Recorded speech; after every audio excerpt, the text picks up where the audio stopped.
Un vēl bija jautājumi, cik tālu tiek mašīna izjaukta. Tad manējai tagad ir sagatavot pilnīgai apstrādē, pareizi? Nu, mēs vēl pārklāsim pāri ar aizsargplēvi, kad pūtīsim keramiku virsū, bet tā būtība sausēm ledum un industriālai keramikai ir, ka mēs tiekam ļoti daudz ko klāt. Mēs noņemam visas aizsargpānas un tādas lietas, bet mēs neņemam nost tiltus, jo tas jau ir procedūra, kad jau tev kuzavs ir iet uz beigām. Sausais ledus ieslēdzās.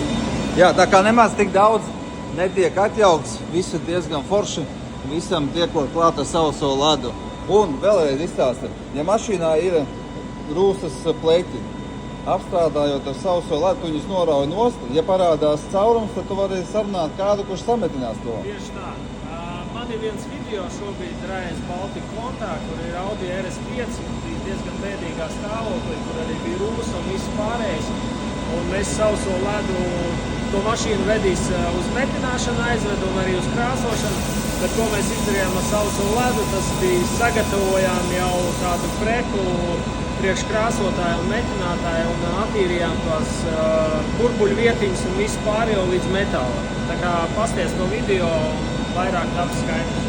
Jā, te apakšā kur ir links uz viņa kontiņa, hei skaties uz turieni.